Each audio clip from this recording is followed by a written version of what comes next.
Hey, what's up? It's time for Bluelock. This is season 2, episode 8. This is gonna be a tough video for me to do because look, my house is very hot. It's a very hot day today, right? A really hot day, and we don't have our air conditioners. We're doing things to it, so it's not working properly. I've got a thing that does cool down my room. But I've had to turn it down for this video because it's too loud, so it will really make this recording worse if I had it turned up. So basically, because of that, this might be a struggle, but we'll see if I can get through the video. But yeah, we are in season 2, episode 8. The last 2 episodes of this have been pretty fun.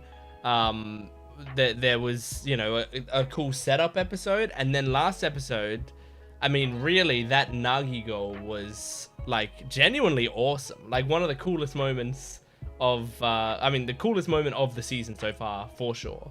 And it really made me feel that, like, Bluelock hype again. I loved that. So, I'm hoping we're gonna get more stuff like that. I'm hoping that wasn't just, like, a one-off, cool moment, and then they, you know, don't do any other moment justice like that again. Because I feel like the anime did that moment justice. It had a cool build up to it. It had a cool, like, it wasn't even necessarily that it was like animated really smoothly, but something about the way that they presented it made it really work, and it was animated a bit, at least.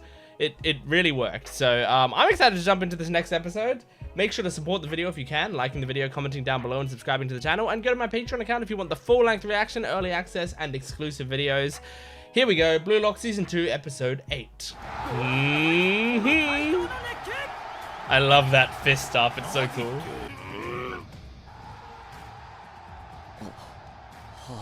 No, it isn't. It's great. You're tied up. You can do this. That lit a fire under everyone, I think. Blue jeans. They got near the goal. Was it because of Rin? Oh. Yeah.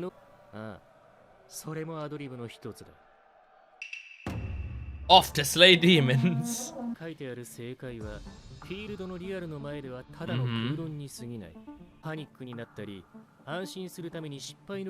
But he's taught them not to do that.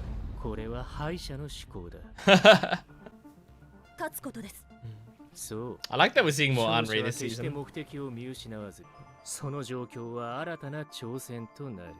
It's pretty cool.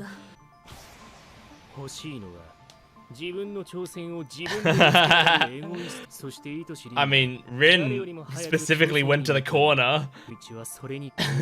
He like went to the hardest place to score just to prove he could, and he couldn't.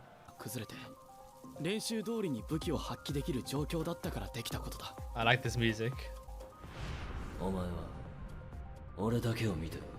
There's a reason he's the key to the offense. I think Rin's probably still frustrated though. He didn't get the score.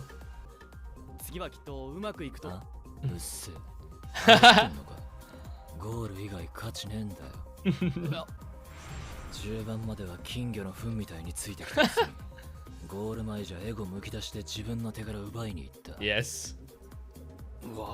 No, I mean, I think he's fine with that. Yeah. Healthy's an odd choice of words for it. This team is kind of inherently unhealthy, but it's fine.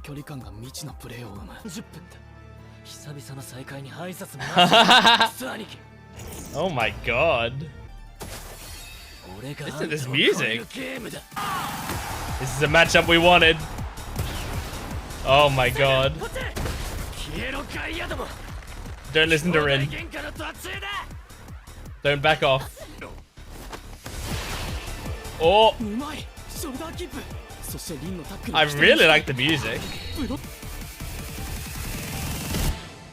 Oh! A little bit of separation.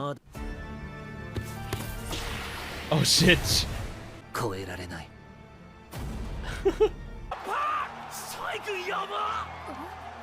So the woman just on her phone. Come on, defenders.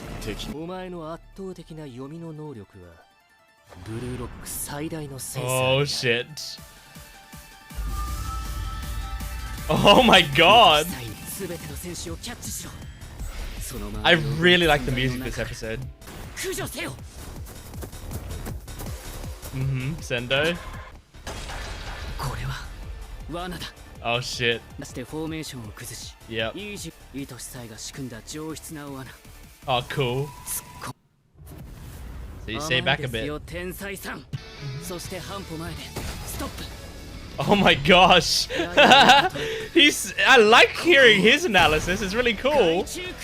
Whoa. Hell yeah, Nico. Well, there's gotta be some, yeah, something you can do. Come on. Nice. Oh my god.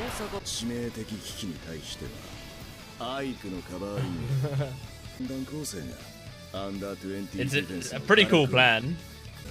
Ninja-kun.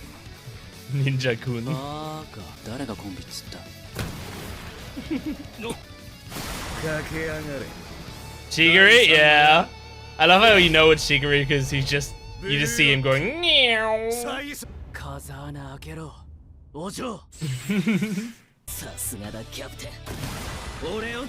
Oh yeah, here he is. Yeah, it's like going for a touchdown.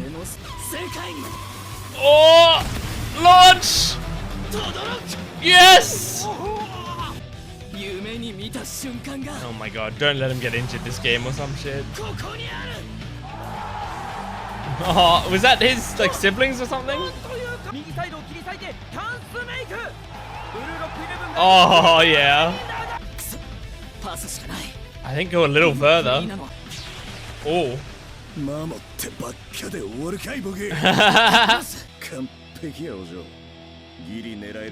It feels like someone's gonna jump in. Yeah. Damn, man. Oh, okay. Rin got it. Yes, you did. Yep. Filled with ego. I don't know. Is Rin gonna pass it? Interesting. Cool. I like seeing his strategies. Oh my god. Is Rin gonna blow up now? Do something crazy? Oh! What the fuck? Holy shit. That is a crazy shot. That's a really crazy shot. And now he's... okay. He pulled it down. I thought he was gonna do the exact same move that Nagi did.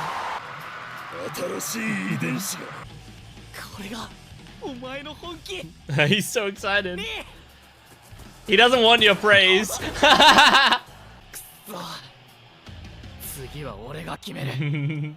I'd love Isagi. Oh, if Isagi gets the winning goal in this game, that's gonna be so satisfying. Is this guy gonna get like a redemption through this game? Like he's gonna do something really awesome?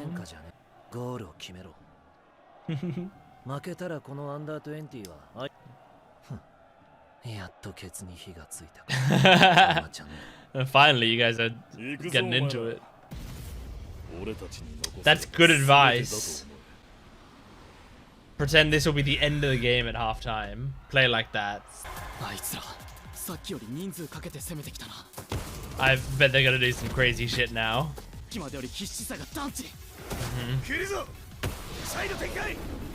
Feels like their defense might be weaker if you could take it from them. Okay. This guy, I kind of like this guy's design. It's so like simple. Uh-huh.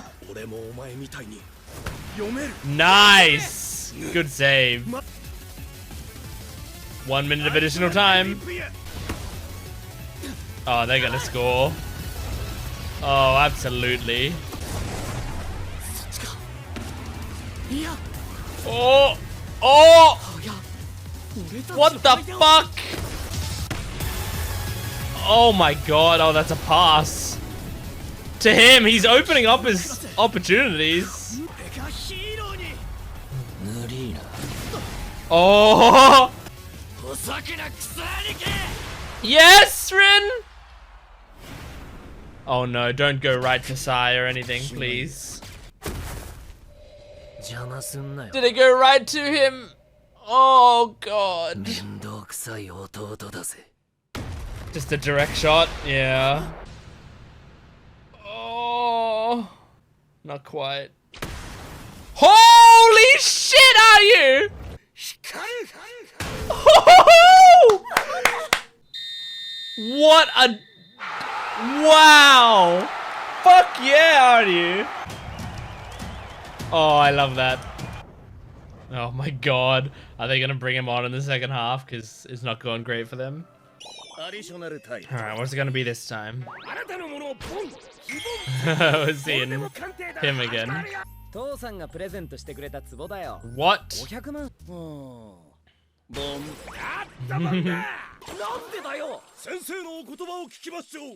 It sucks.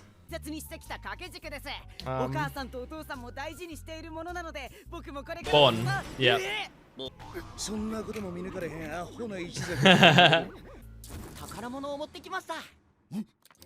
The marbles are cool. My god, the teeth.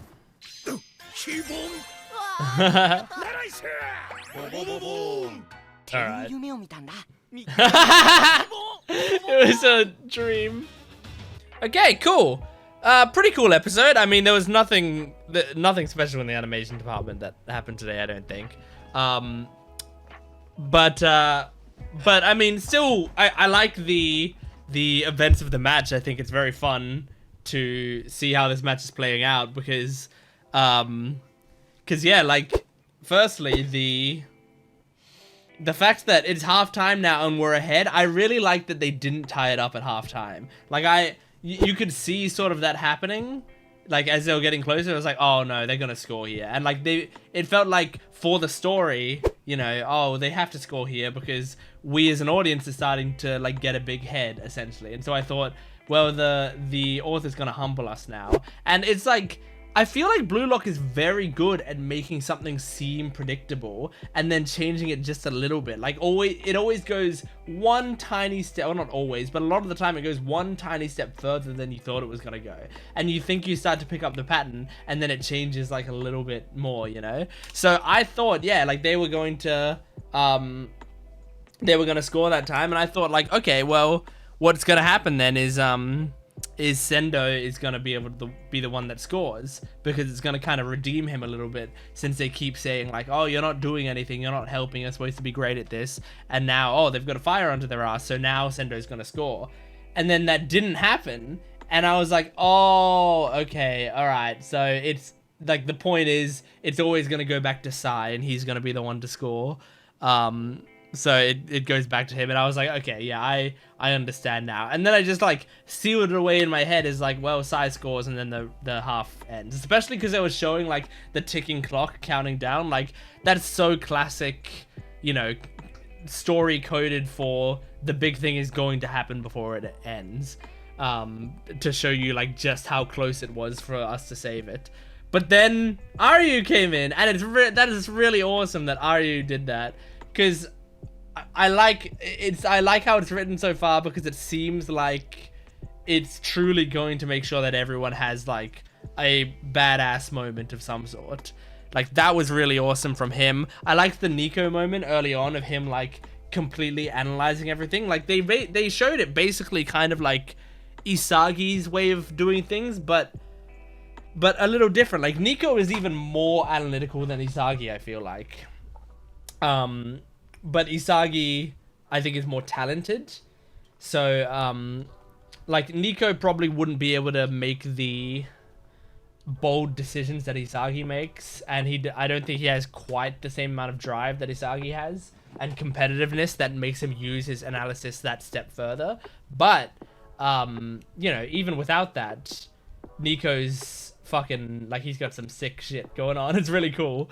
So yeah, I really enjoyed watching Nico just like analyze exactly like, oh, the ball's spinning, but it's gonna, like, when it hits the ground, like bounce back towards him, and then he can sort of kick it past me because I'll have too much momentum coming towards him. So it's like the trap is I'm supposed to like move in on it, seeing if I can get to the ball first, but it's got the backspin that it's never gonna get to me first. So instead he like takes a step back, and I really like seeing that sort of like analysis, because like, yeah, it's silly, like anime time, you know, oh, you know, how are you analyzing all of that in half a second and having all of these thoughts, you know, you're having a 5-minute monologue within the space of 2 seconds or whatever.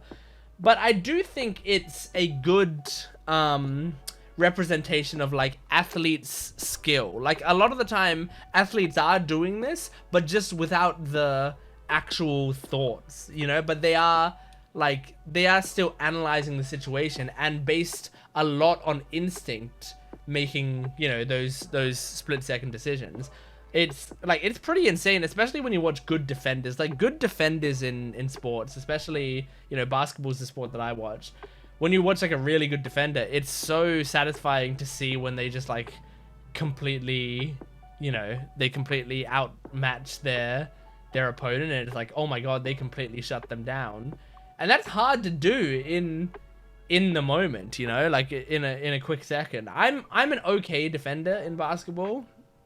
I would say it's probably one of my slightly better skills, because I'm not a great scorer, but like I'm okay at defending, you know.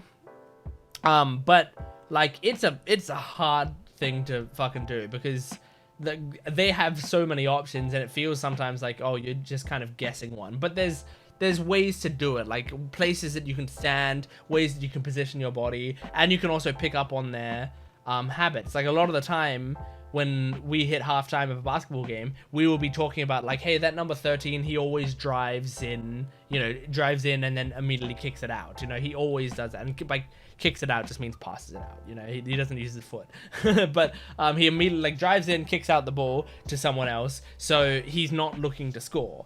That guy is looking to have us collapse on him and then leave other people open. So don't collapse as much. Just leave one person on him or one person in front of him, so he'll kick it out, but then they won't have an opening from that.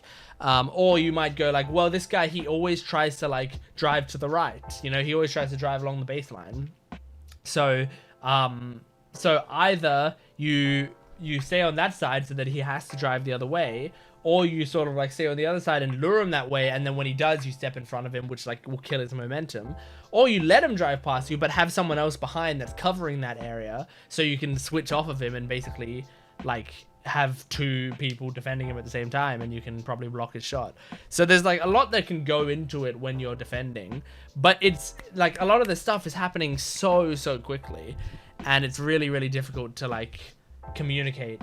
Like we were playing a game the other day, and we won by the skin of our teeth, but a problem that we were having was that like the way that we defend is hang on, hold on, let me try something.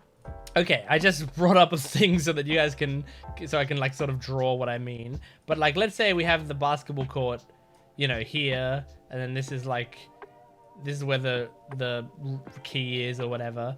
And so like essentially this problem that we were having is like, we have our defenders like one in the center, you know, there's one on this side and there's one on this side. I'm normally this one right here.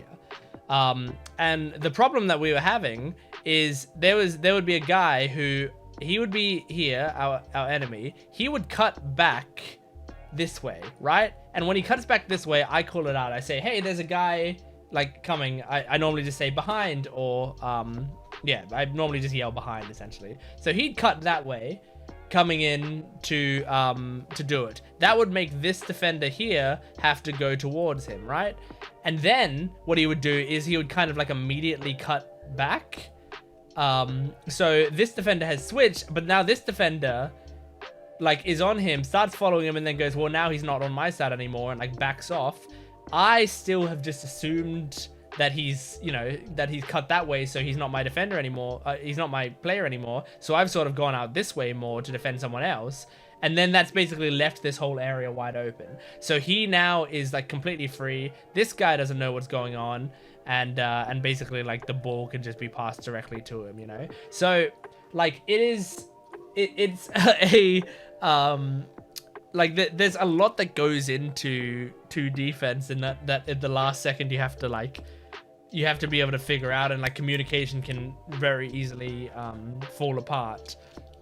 And like that's such a simple move. He's just like cutting back and cutting back again, but without being able to communicate in the split second exactly what's happening, you might lose it. So so I like in this game that we are focusing a bit more on the defense side of things, because I think defense is super interesting and can be really fun to watch. But yeah, I kind of do hope that we get some Sendo redemption, because I mean he's shit talking Sendo so much in this game. It would be kind of cool to see him like outpace Sae a little bit in some way and prove his worth a bit. But I guess we'll see. Anyway, that's Bluelock Season 2 Episode 8. Thank you for joining me. Make sure to support the video if you can, liking, commenting, and subscribing. And go to my Patreon account for full-length, early access, and exclusive videos. I will see you next time. Goodbye.